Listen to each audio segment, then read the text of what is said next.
தம்பி வீரமுத்து அவர்களே,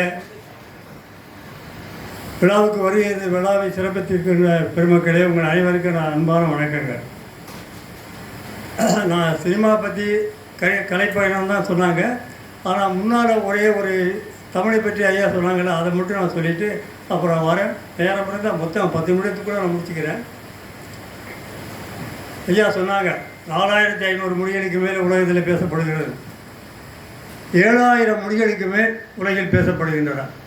இவற்றில் 2500 மொழிகளுக்குத்தான் எழுத்து வடிவங்கள் இருக்கின்றன. இந்த எழுத்து வடிவங்கள் பெற்ற 2500 மொழிகளுக்குள்ளும் இலக்கியம் மட்டுமே உடைய மொழிகள் 300, இலக்கிய இலக்கணம் உடைய மொழிகள் 150. இதில் இலக்கண சிறப்பு இலக்கிய சிறப்புடைய மொழிகள் 50. இந்த 50 மொழிகளுக்குள்ளும் உயர்தனி செம்மொழிகள் என்று சொல்லக்கூடிய மொழிகள் தமிழ், சீனம், லத்தீன், கிரேக்கம், எபிரேயம், சமஸ்கிருதம் என்ற 6 மொழிகள் தான். இந்த 6 மொழிகளுக்குள்ளும் இன்னமும் பேச்சு வழக்கிலும் எழுத்து வழக்கிலும் உயிர்த்துடிப்போடு இருக்கக்கூடிய மொழிகள் 2 மொழிகள். ஒன்று சீனம், இன்னொன்று தமிழ். அதிலும் பழங்கால சீனர்கள் இன்றைக்கு வந்தால் இன்றைய சீனர்கள் பேசுவது அவர்களுக்கு புரியாது, அவர்கள் பேசுபவர்களுக்கு புரியாது. அங்கே எல்லாம் மாறிவிட்டது. ஆனால் தொல்காப்பியர் இன்றைக்கு வந்தாலும் அவர் பேசுகின்ற தமிழை நாம் புரிந்து கொள்வோம், நாம் பேசுகின்ற தமிழை அவர் புரிந்து கொள்வார். காரணம், கடந்த 3000 ஆண்டு காலமாக தமிழில் எழுத்து வடிவங்கள் தான் மாறி மாறி வந்தனவே தவிர ஒலி வடிவம் உச்சரிப்பு வடிவம் மாறவே இல்லை. தொல்காப்பியர் காலத்திலும் அந்த வங்கக்கடலில் ஒரு மரக்கலம் நின்றது, அதில் ஏறி ஈழத்தீவுக்கு சென்றார் என்று தான் அன்றைக்கு சொன்னார்கள். இன்றைக்கு அப்படித்தான் சொல்கிறோம். மரக்கடல் என்பது பதிலாக கப்பல் என்று சொல்லிக்கிறோம். அவ்வளோதான், வேறு கிடையாது. இந்த உலகில் இத்தனை ஆயிரம் மொழிகள் பேசப்பட்டாலும் இந்த மொழிகளுக்கெல்லாம் மூல மொழி ஏதேனும் முதல் மொழி ஒரு மொழியாகத்தான் இருக்க முடியும். ஒன்றிலிருந்து தான் 100 வரும், எடுத்தவன் 100 வராது. ஆகவே அந்த மூல மொழி முதல் மொழி எதுவாக இருக்கும் என்று நான் பல்லாண்டு காலம் ஆராய்ச்சி செய்தேன். என் ஆராய்ச்சியின் முடிவில் நான் கண்டுகொண்ட உண்மை என்னவென்றால், அநேகமாக அந்த மூலமொழி முதல் மொழி தமிழ் மொழி ஒன்றாகத்தான் இருக்க முடியும் என்ற முடிவுக்கு வருகிறேன் என்று கூறினார் அமெரிக்க நாட்டு மொழியியல் அறிஞர் அலெக்ஸ் கொலியர் என்பவர். அதே நேரத்தில் உலகின் தொன்மையான மொழிகளில் முதன்மையான மொழி தமிழ் ஒன்றுதான் என்று கூறினார் அலெக்சாண்டர் துபியான்ஸ்கி என்ற ரஷ்ய மொழி அறிஞர். அவரும் 3 ஆண்டு காலத்திற்கு முன்பு மறைந்து விட்டார். அப்படி சிறப்புக்குரிய தெய்வ தமிழ் நம்முடைய தமிழ். அப்படிப்பட்ட தெய்வ தமிழுக்கு தெய்வ தமிழ் சங்கம் என்று ஒரு அமைப்பை ஏற்படுத்தி அதன் மூலம் தமிழ் உணர்வை வளர்க்க வேண்டும் என்பதற்காக இந்த விழாவை நடத்தி வருகிறாரே டாக்டர், அதற்காக 1000 கோடி வணக்கங்களை அவருக்கு தெரிவித்துக் கொள்கிறேன். அவர் ஒரு சொன்னார், தகரவர்க்க செய்யுள் கட்டளை கழித்துறையில் வரும். திதத்தத்த தித்த திதித்தித்த தேதுத்து தித்தி தத்தா தித்தத்திதா திதத்தித்த தித்த திதித்தித்த தேதுத்து தித்த தித்தத்திதா திதத்தித்த தித்தத்தை தாதது தேதுதை தாததத்து திதத்தத்த தித்தித்தி தீதி திதிதுதி தீ சொத்ததே. இது அருணகிரிநாதர் பாடிய கந்தர் அலங்காரம்.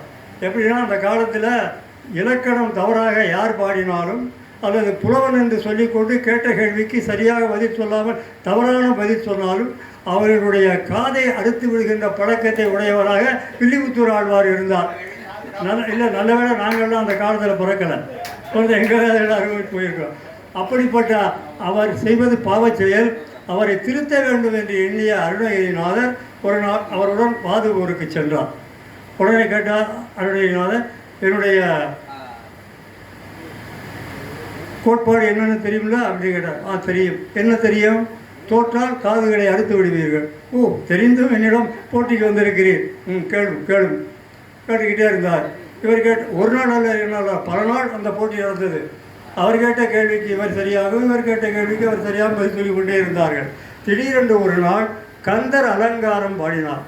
அதில் 53வது செய்யுளுக்கு சரியாக விளக்கம் சொல்லிக் கொண்டிருந்தார் இது விழிபுத்தூராழ்வார். 54வது செய்யுள் தான் இந்த திதத்தத்த தித்தித்த திதித்து தேதுத்து தித்த திதாங்கிற பாட்டு. அப்போ ஒன்றும் தெரியல. யாருக்காவது இதுக்கு அர்த்தம் தெரியுமா? தெரியாது. உங்களுக்கு தெரியாது, ஐயாவுக்கு தெரியாது, அது மாதிரி எனக்கும் தெரியாது, அது மாதிரி அவருக்கும் தெரியலை. யாருக்கு? விழிபுத்தூராழ்வாருக்கு. உடனே தோற்றுவிட்டேன் என்பதற்கு அடையாளமாக காதை நீட்டினார். அருப்பாரா அருணகிரிநாதர் அவரை திருத்த வேண்டும் என்பதற்குத்தானே இந்த போட்டி நடத்தினார். அதான் சொன்னார், உனக்கு இந்த உலகில் எல்லாம் தெரிந்தவர்கள் என்று யாரும் கிடையாது, எதுவும் தெரியாதவர்கள் என்று எவரும் இல்லை.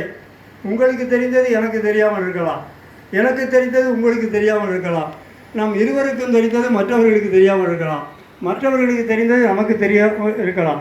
இந்த காலத்தில் படித்தவனுக்கு தெரியாத ஒன்றை படிக்காதவன் சுலபமாக கூட சொல்லிவிட்டு போய்விடுவான்.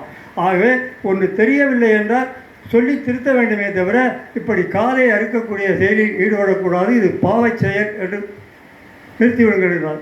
சரி, அப்படியே செய்கிறேன் சாமி.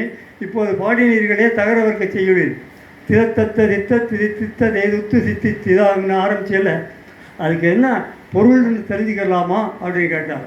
அப்போ அவர் சொன்னார், திறத்தத்த தித்தத்தை என்ற தாளத்தில் நடனமாடும் சிவனும் திருமாலும் நான்முகனும் அறிந்து கொள்ள முடியாத முதல்வனே, தெய்வ யானையின் மணவாளா, இறப்பு பிறப்புக்கு காரணமான இந்த நரமும் தோலும் சதையுமான இந்த உடற்கூட்டை விட்டு உயிர் பறவை பறந்து போன ஒருபாடு இந்த உடலை பூரா சுடுமுன்னோ அல்லது போட்டி புதைக்கு முன்னோ முருகா உன்னை நினைத்து தொடும்படியான வரத்தை எனக்கு கொடு. இதுதான் இந்த பாட்டின் பொருள். ஓனுக்கு வழக்கமாக சொன்னான். ஐயா அதை சொன்னதுனால தான் சொன்னேன், இல்லைன்னா அதை சொல்லிட வேண்டிய அவசியம் இல்லாமல். ஏன்னா